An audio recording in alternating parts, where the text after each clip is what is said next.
Hello everybody, Tyron the Guy 3 here, and welcome back to Pokemon X, Y, and Z anime reviews. Today we'll be doing the review of episode 32. Episode 32 is titled The Kalos League Begins, Mega Charizard Showdown, X vs. Y.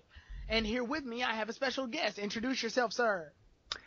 Hello folks, this is TSS Killer from PocketMonsters.net. How you guys doing? Yeah, TSS is with me, and the reason TSS is with me is because, for one, I wanted to get a lot of the people from our Pokemon community group to crossover review with each of the episodes that I'll be doing of the league. That way, I do a review with a guest TSS. The next week it'll probably be KG or John or somebody, and then Dean, and then so on and so forth until the league is finished. Or we'll all do one big thing to do an analysis of the league. And also, TSS specifically, because he actually has the devil's advocate opinion on the first episode of the league. I think it was okay, but there's some problems. TSS, how do you feel about the league in one, word? Disappointing. Disappointing. And that's where things are going to get a bit interesting, because... First off, a brief summary of the episode. The episode basically begins with Ash and the others have made it to the league. Once they made it to the league, the opening ceremonies begin. Why are there no chairs at the tables where they eat? I don't know. Maybe they're trying to do like the standing desk thing. I don't know. Okay. Maybe it's the end thing. I don't know what the hell it is. Ash meets up with Shota and the other trainers that are in the league, but it feels a little underwhelming considering, hey, these are all my friends. Why am I not really engaging in them as much as I should? It's like, hey, how you doing? And it's, this is a huge stage. You're supposed to have like a kind of a pompous attitude, but it really isn't there. It's telling me a lot of things. And I think Alon gives Sycamore the cold shoulder. Yeah, it's just like he just walks up. It's like Sycamore goes, hello there, and Alon just walks away. Which Mom, don't start with me. He just walks away. But yeah, so after that point, there's a trainer that doesn't exactly like Ash. Why doesn't he like Ash again? I don't know why. It's just that, first of all, but first of all, when I first saw this, because they did the teaser before the intro, and, the cold open, and I thought this guy was like, a secret agent for Flare or something, because he does have the color designs. The color design, and you have like the hair, and then you have the glasses. The glasses are pretty much exactly the same as Flare's glasses. So it's like, he reminds me of the punk rocker that had the Pikachu from a while back. Like related. Not really. It's a slightly different design because it just doesn't have the same motif. I mean, the other guy was more loud. This one was more like punk, fiery, subdued kind of person. Yeah. So so he tries to engage Ash in a battle during the opening ceremonies, but Serena stops him. And I gotta say, this is one thing I do like about the episode. Serena has definitely gotten comfortable enough with Ash to where she can scald him now. Yeah, it's like, we don't have time for this, let's go. Yeah, I like that. So then later on, we end up getting all of the trainers, and they're all gathered up. And I'm guessing this roster must be really small based on how many episodes are in the league and how many battles are taking place. But we see that Trevor is first to fight off against Alon, which is the main battle of this episode, I think. Right. I think. Yeah. But after that's all said and done, the league begins, and when it begins, Trevor calls out his Charizard, and Alon starts off with his Charizard, and I had an issue with this because why start off the bat with your strongest Pokemon? Yeah, that tells me that they're not devoting enough time. Partially, I think because of budget. We're gonna get to that in a little bit, but I'm just gonna say this: they rushed it. Yeah, because honestly, I guess they wanted Ash to go ahead and see both Charizards and his friend fight for a while, because his match is scheduled 5 minutes after. Well, yeah, I mean, here's the thing. They were first. Satoshi was second. Mm-hmm. Yeah, the second match of the tournament. Yeah. So it's like they have both of them out, and it's basically like a cost-cutting thing, because they're trying to save animation budget for the main things, but still, you don't do that. I mean, sometimes, even on like let's say Kanto, even the first round we still got to see like maybe 2 or 3 Pokemon, actually having a decent decent battle basically. Mm-hmm. This one was like, oh, let's get them together, Mega Shinka, all that stuff, and then all of a sudden it just falls flat. It kind of felt like, remember in Best Wishes before they started the Pokemon World Tournament, Lady Catelyn and Cynthia had to do that little exhibition fight to begin? Yes. It kind of felt like they didn't have enough time for Diantha to do anything, so instead, let's just make these 2 Charizards fighting the opening ceremony. Right. I mean, it was one of the most underwhelming opening ceremonies. Yeah. Because realistically, all you had was, Diantha there, and you had basically her saying, hello, everybody, and that's it. Yeah. And then maybe some CG effects with, like, fire, not fireworks and stuff, yeah. Well, fireworks and things like that, and that's it. No, like, real message, no burning of the torch. I think they opened, like, a big Pokeball and fletchlings flew out. Yes, that's it. And that is like one of the most underwhelming things I've ever seen. I can understand. I mean, that's the biggest issue. If all of the production value is going into the later parts, I am almost afraid to see what they're going to do for the next episode as well. Yeah. That's what it is. It's just conserving the animation budget. And partially since most of Alon and Trevor's battle was off screen. That was telling me it was like on screen, off screen esque. Yeah, because once Trevor's Charizard went down, that was it, and it's like Satoshi said, oh, we got to get up, and I got to get ready for my next battle. The important battle is over. Time for me to go. Yep, time for me to go, and that's it, and that's basically signaling that we don't have enough money to animate the rest of the fight. Animate the rest of the fight, because basically what you do is you have Satoshi now confronting this guy that they met earlier. Yeah. And going against the Furfru. And while it's going on, you're going to see, like, in the background there, you see the screen. In the background television, yeah. You have the background TV, and you just see, Trevor's Pokemon just getting walled. That's... Which is a shame, too, because he's got some pretty interesting Pokemon on his team. Yeah, Aerodactyl and Florges. Yeah, so it's a shame to see them all get one-shotted by Charizard Black. It's just like, really? So, yeah. Yeah, like that. And then you have just like this like impromptu battle like in the middle of that, and it's like you just have like Iron Tail and Voltac. Thunderbolt. You have Thunderbolt and you have Electro Ball.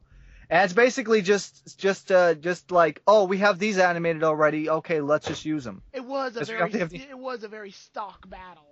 It wasn't. I mean, and it was like for nothing either. It's like, oh, let's have a battle. There's no backstory. There's no nothing. There's no kind of like engaging conversation. It's like, oh, let's have a battle. There's nothing. Yeah, and after that, and this is what made me worry about this entire episode while I was watching it. When watching this episode, I kept staring at the time. Yeah, I felt that too. Yeah, when I kept staring at the time, I was wondering, okay, Ash's fight is during this episode, right? Or at least they're announcing it during this episode. That means this has to be a to be continued, correct? Yeah, that's what I was thinking, because I was looking at the clock and it was like we're already at 17. We're already at 17 minutes, and he hasn't even started the battle yet. So yeah, he shows up late to his fight. He fights what's this guy? Is it a guy or a girl? Some guy. It's basically the anime equivalent of Tomohisa Sako. Okay. Well, that guy ends up using Altaria, and Ash busts out Ash-Greninja right out the gate, which It's like he says, Satoshi says, oh, Pikachu, let's rest up a little bit, and take a rest for a little bit, and then just say, oh, get Koga. It's like you throw get Koga out, and then goes in like instant synchro within like 1 minute. Which is what scares me. It's just like stupid. This made me nervous. This makes me nervous. Well, obviously it's a show, and they probably didn't look this far into it like I am.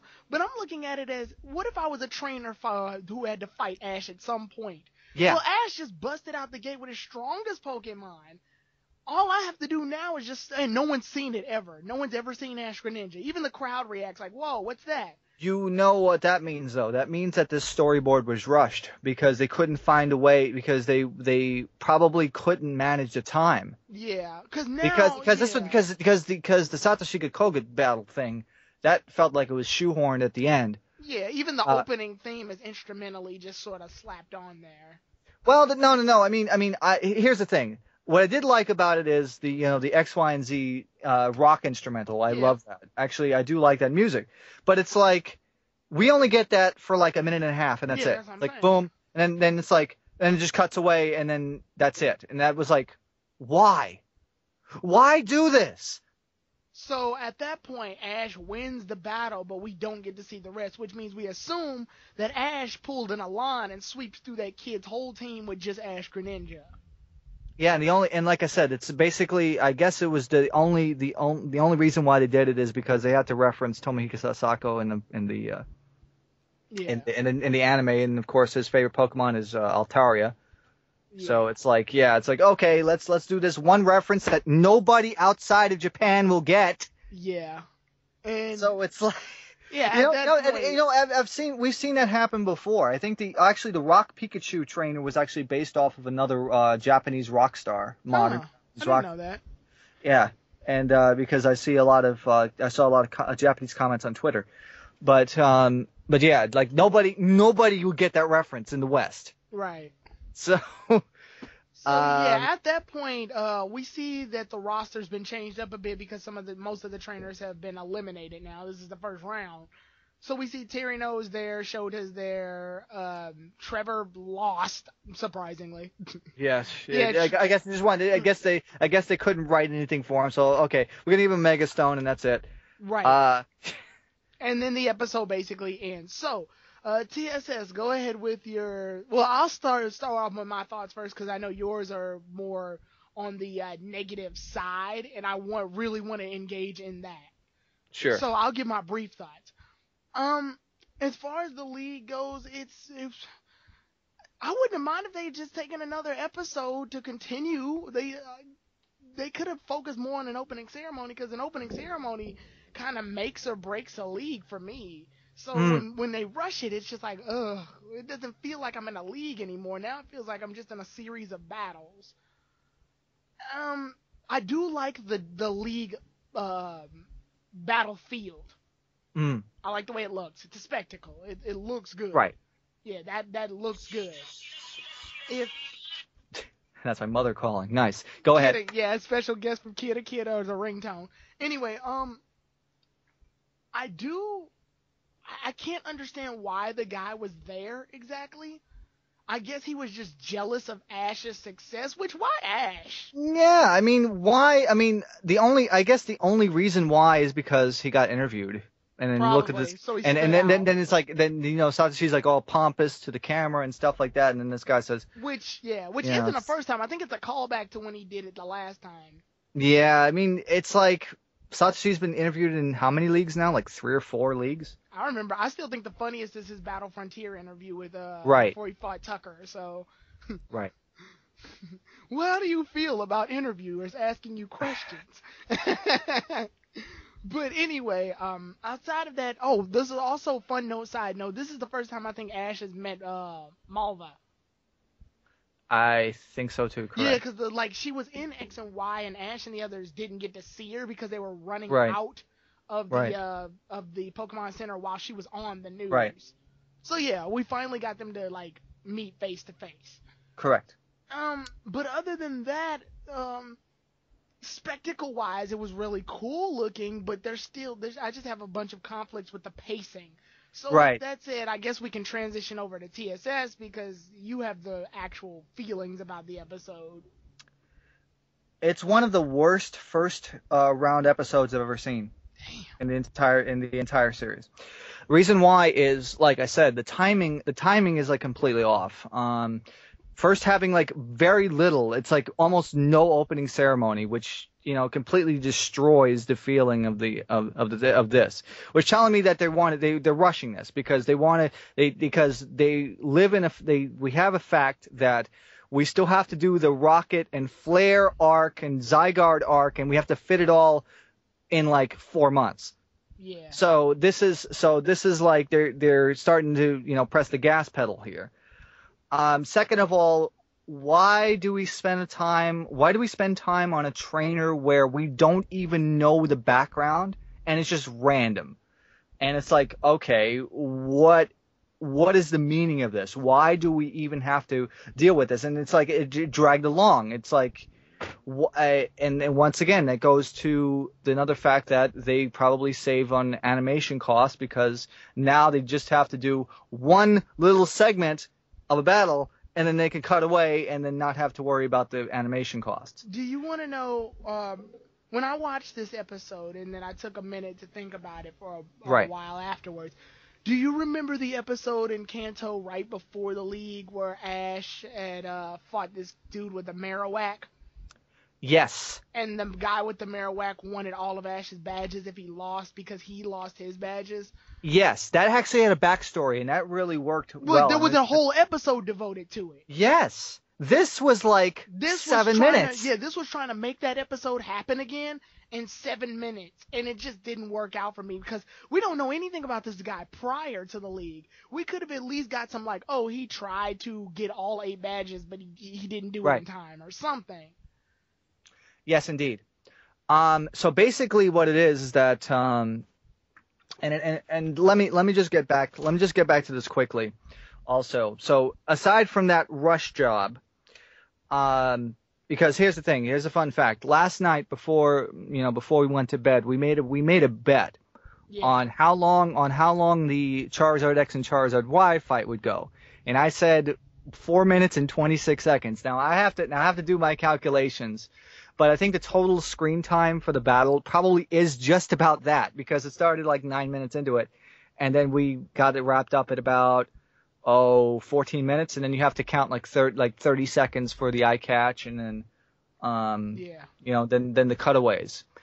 So you were right in terms of Charizard versus Charizard. Yes, but what really disappointed me was, and then what made it worse is that the second preview for this episode made a huge deal out of, thinking that Satoshi's lost and stuff like that.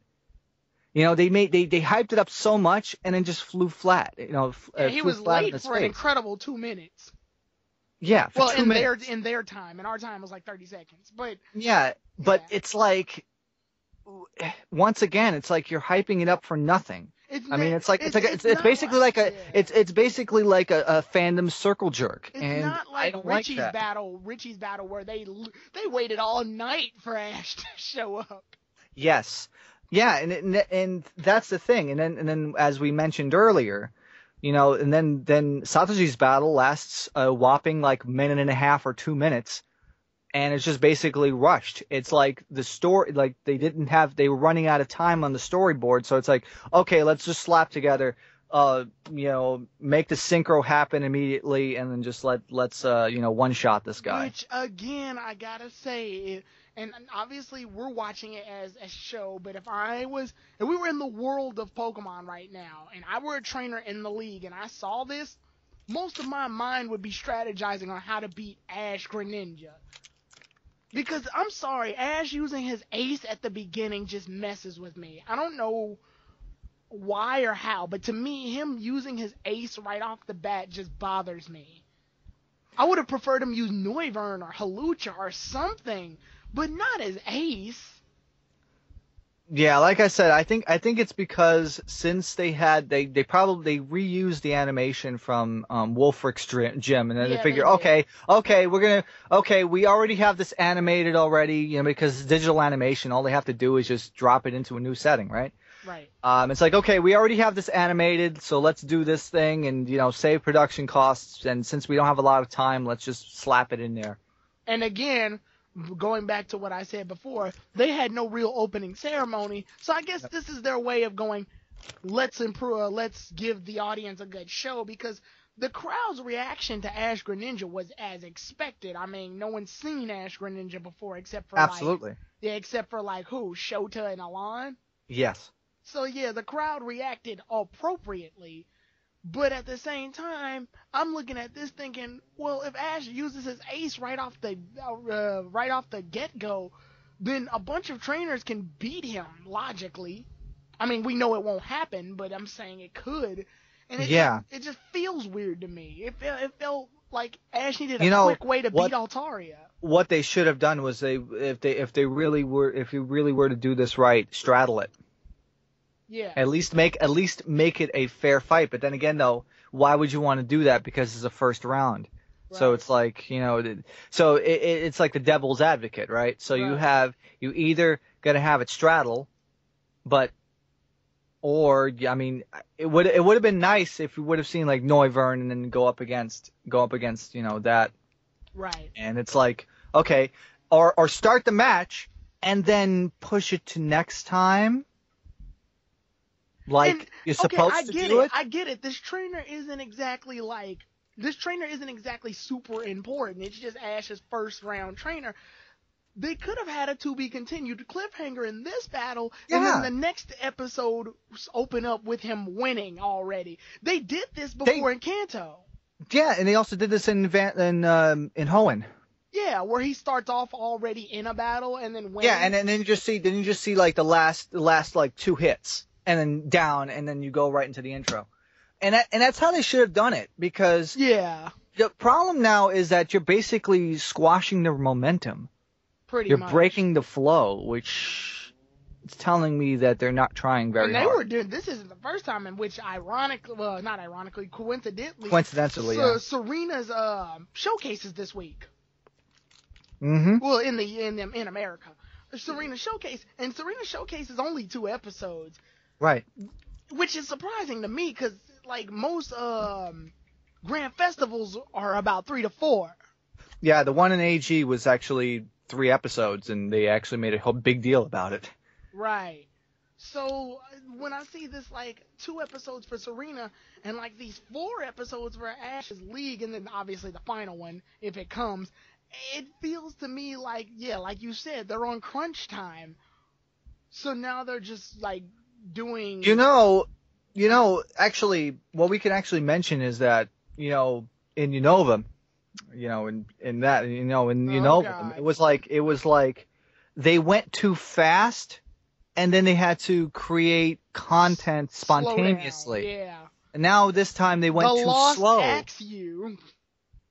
They went too slow this time, and now they have to catch up, and that's I don't understand why GameFreak and TPCI cannot like talk together and communicate to each other, saying, okay, listen, this is the timeline that we're going to have for the next generation. Here, this is exactly how we should break it down. And it looks like there's like a disconnect between both parties here, because ultimately Game Freak makes the games. The Pokemon Company International owns the copyright and all the distribution rights and everything like that, and the media, obviously, along with ShoPro. Right. But it's like, I feel that in the last 5 or 6 years, maybe even longer than that, maybe the last 8 years or so, that they're kind of not in synchronization with each other. And then this is what happens. We cause like a massive desync between the games and the anime, and then we have the anime trying to catch up or trying to go quickly.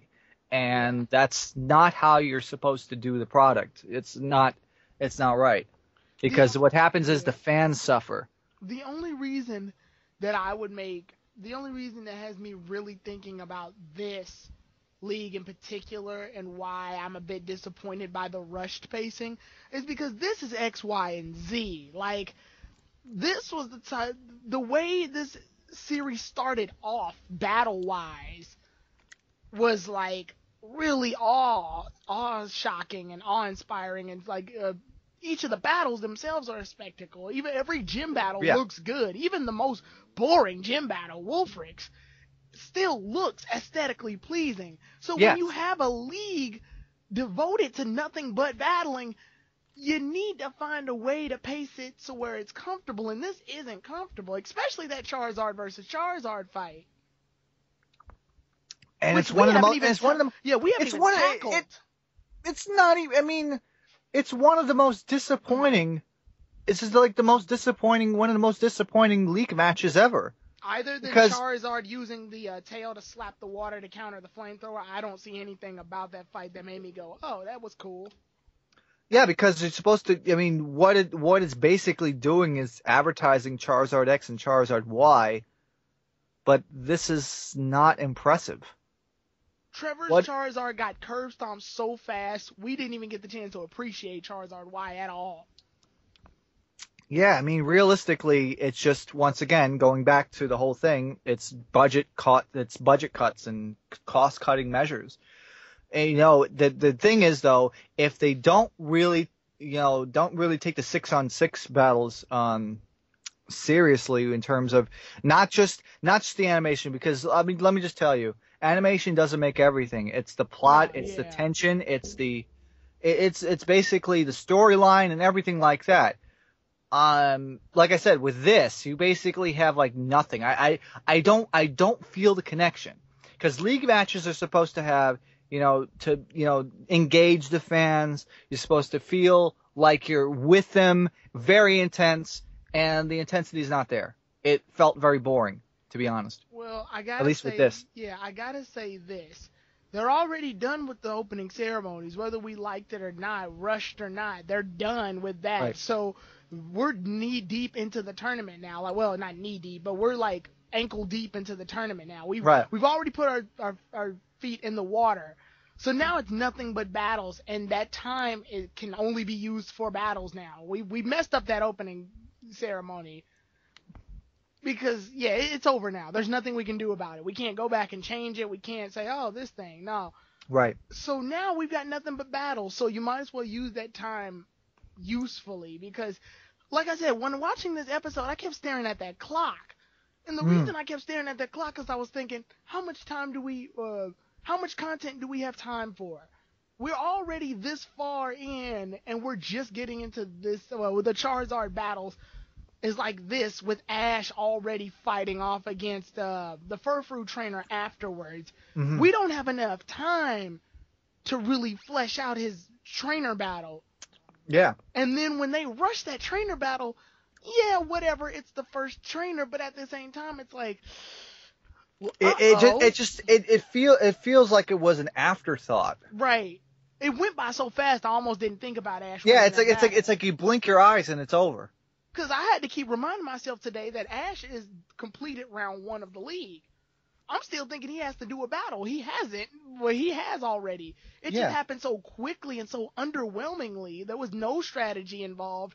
I think it was just Greninja used giant water shuriken on Altaria, and it's over. And that's it. And like I said, it's just like a very bad placement for Tomohisa Sako in the anime, which, like I said, nobody will get. Because like, oh, well, who is this guy? Right. And only like the true fans will understand. Okay, that's the guy who has sung Geta Ban Ban and has written the songs, Kira Kira, X, Y, and Z, all those other things. Yeah. And nobody in the West will get it. And so, it's like, real briefly, what did you think of Trevor's other 2 Pokemon getting hit by Charizard? Because we didn't really talk about it. And also Aerodactyl is has wrong proportions. Yeah, it was oddly shorter than it used to be. It looked like it was on a diet almost, because you could tell that they got the B animators to draw that. Yeah, it did look like a stock Aerodactyl. It's like wow, I have never seen an Aerodactyl look that scrawny.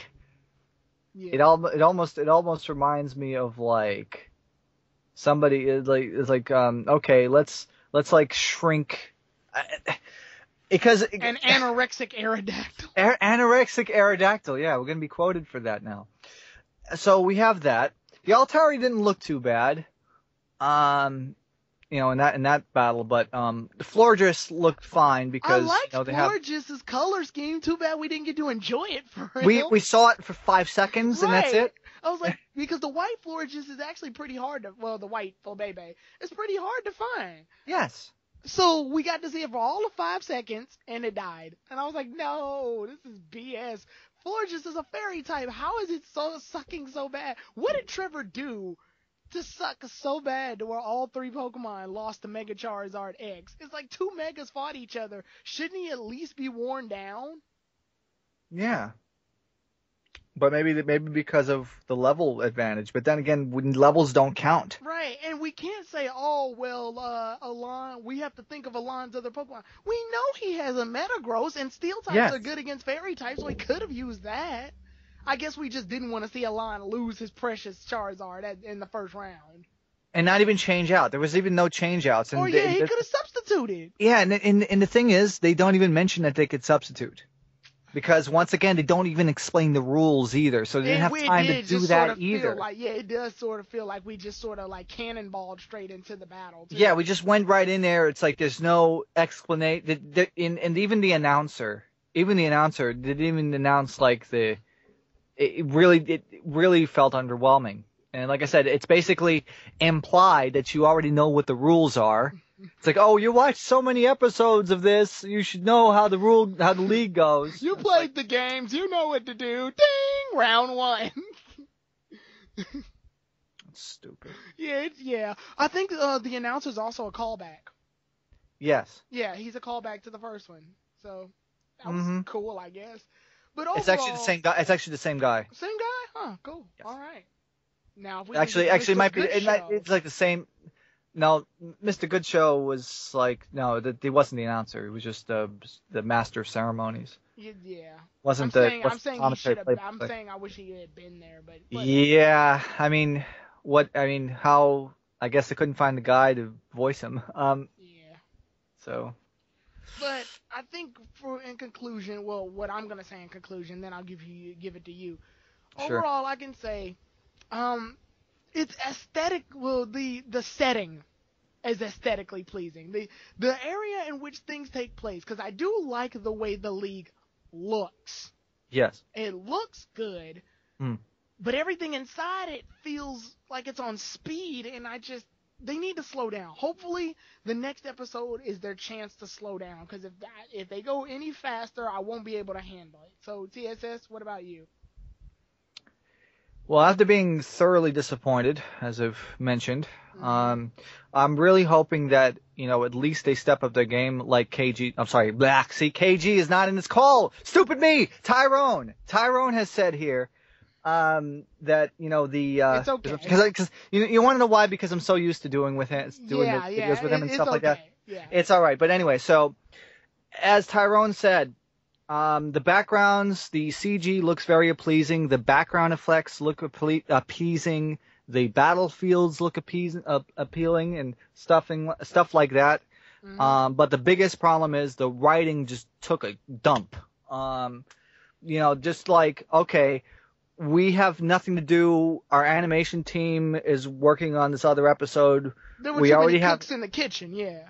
Well, yeah, I guess, like I said, what they have is they have the A team and then they have the B team. The A team probably already has made all basically the entire battlefield and the entire stadium, and then they have the B team just animate the stuff, and they use whatever stock animations they have. Right.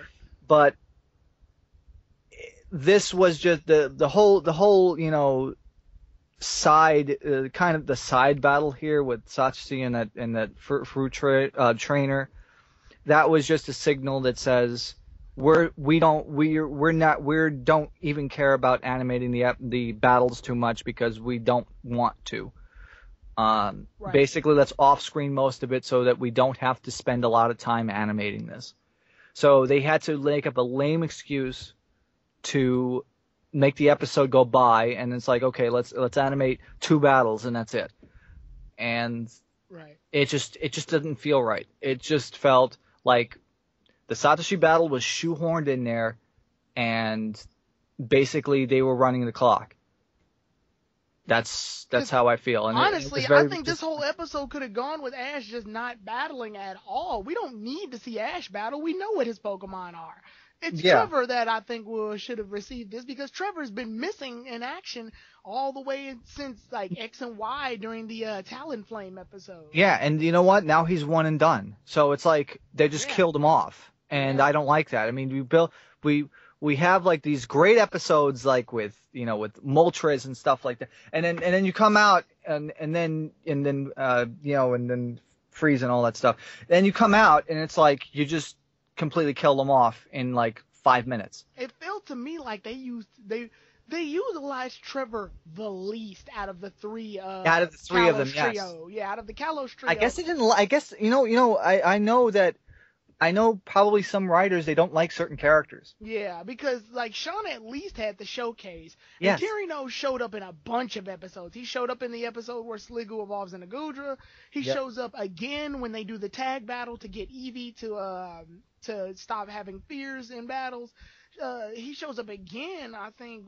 When else did he show? He shows up, I think, before Olympia's battle. Right. Before the showcase, yeah. So yeah, he shows up a bunch of times.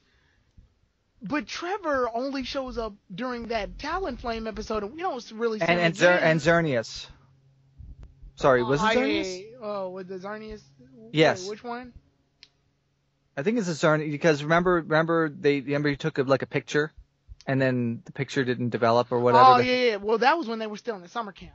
That was still in the summer camp, yeah. But you see, that's probably what I was thinking of. Yeah. But still, I could tell that these writers didn't like him as a character. Yeah, they didn't utilize Trevor at all. And then they just kill him off on the first league episode. Yeah. So it's like, bye, go home. We don't care about you. Well, they gave him a mega evolution of all things too. I guess that was just to show off, hey, he has a Charmeleon, which evolves into Charizard, and Charizard has a mega. And it's like, okay, what have we not showcased in this series? Charizard Y. Okay, let's give it to Trevor. They didn't even give him the drought ability. I was pissed about that. Like I said, they didn't care. They just wanted to show him on screen, and that's it. And his moveset was horrible. Why would you give Charizard Y, Dragon Claw, and Dragon Tail? Those are physical moves. Charizard Y is a special Pokemon. Give him some freaking flame. Give him Heat Wave. Or Fire Blast or something. But, they did. Oh, they did? They gave him Heat Wave? Yeah. Okay, well, give him Fire Blast. I think it's like Netbu or something like that. It's okay, cool. That's what it is, and that's why you had the Charizard X just putting its tail down in the water to diffuse it. Diffuse it, yeah, which was the only strategic move. That was the only strategic move in the entire battle, and like I said, it's just really disappointing, and that's what it is. This is like I said, one of the worst opening league episodes I've ever seen. Yeah, they need to slow down. They did not slow down, but just find better vehicles to enhance the story. Right. Because this episode was a true cop out. In my opinion. Yeah, I can buy that. Yeah. It was a cop out because it's like, okay, we don't have the time. We don't have the time to deal with this. Let's just begin it and that's it. Just kill off characters. Which is sad because we had an extra week. Yes, but the thing is though, you can't look at it like that because remember the production. Yeah, they made it a while ago and they make several episodes at a time and they have different animators working on it. Yeah.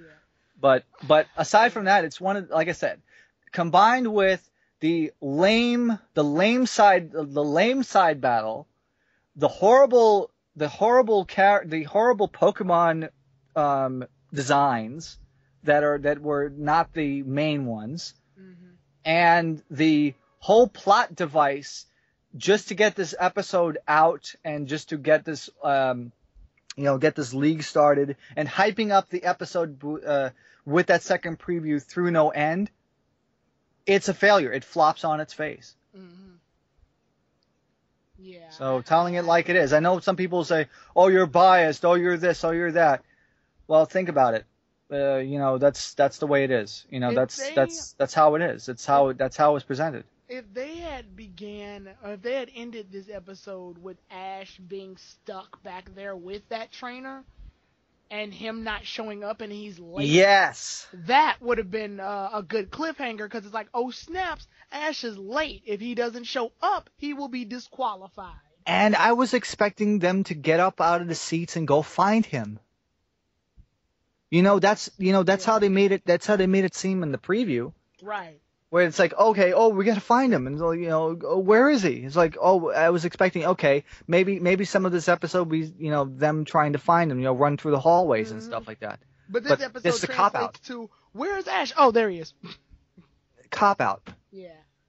But, 2 words, cop out. Yeah, so with that said, hopefully the next episode improves things because we're already past the opening ceremonies now. Yes. There's nowhere else to go but up. Up, yeah. So, with that said, the next episode is Mega Sceptile versus Raichu. I received some experience. I'm sad at this one because Raichu had to lose, but whatever. Yeah, because, Raichu's my favorite. Raichu's the best Pokemon ever, so... whatever. Raichu's Iron Tail, best Iron Tail. Oh my goodness, yes. But with that said, leave your thoughts in the comment section below. Follow TSS on Twitter, and also, I believe you do have a YouTube channel, correct?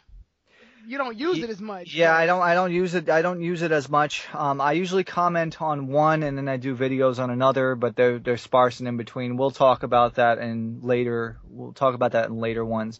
For right now, just follow me on Twitter and go to pocketmonsters.net because we are good. All right. So with that said, I will see you all then, everybody. Tyrone the God 3 out. Thank you, TSS. You're welcome. Take care, everybody.